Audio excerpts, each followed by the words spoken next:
सभी प्रकृति द्वारा प्रदान की गई चीजों के साथ ही रहना चाहते थे। चावल तो बन गए थे और मछलियां भी भुनने के लिए आग के सामने रखी थी। उस समय हम सभी यानी कि हम चारों आग के सामने बैठे हुए थे। हल्की हल्की ठंड होने के कारण जलती हुए कैंपफायर शरीर को गर्मी प्रदान कर रही थी। आसपास काफी अंधेरा था। मेरा भाई हमको बताने लगा कि यह जो जगह जहां हम अभी कैंपिंग कर रहे हैं, इसके बारे में लोगों का ऐसा मानना है कि यह जगह शापित है, और ऐसा इसलिए है कि यहाँ पर एक ऐसा शैतान घूमता है जो लोगों को गायब कर देता है। उस शैतान के बारे में लोग कहते हैं कि यह इस जगह पर लोगों को भ्रम में डालता है और उन्हें अपने साथ कहीं ले जाता है और फिर वो लोग गायब हो जाते हैं।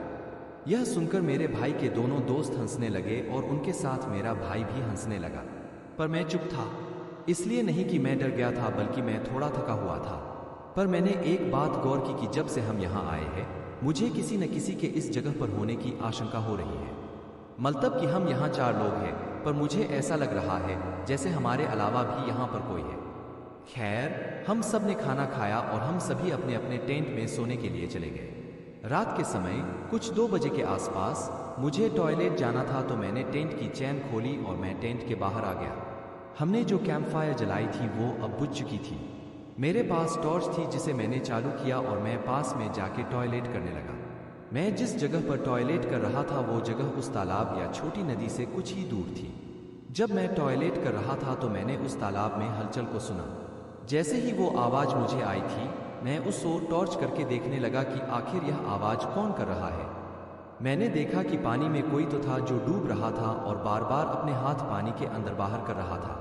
मैंने जब टॉर्च को उन हाथों की तरफ किया तो मेरी हालत ही खराब हो गई थी, क्योंकि वो हाथ लग तो किसी इंसान के रहे थे, पर वो बिल्कुल भी इंसान के जैसे नहीं थे।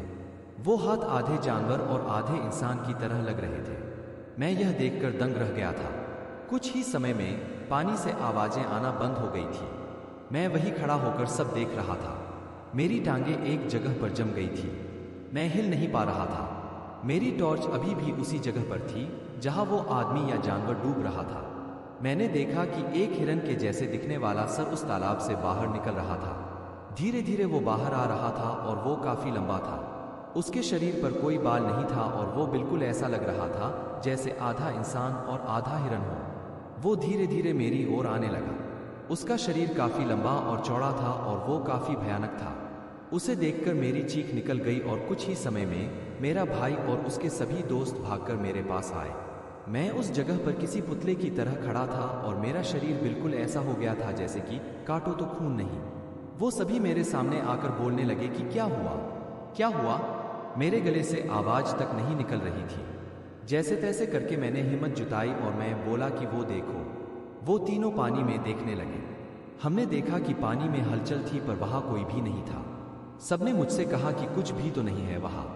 मैंने अपने हाथों का इशारा करते हुए और टॉर्च की रोशनी करते हुए उन्हें तालाब के एक बड़े पेड़ के नीचे देखने को कहा। सबने वहां देखा कि एक लंबा सा आदमी वहां खड़ा होकर हमारी तरफ देख रहा था।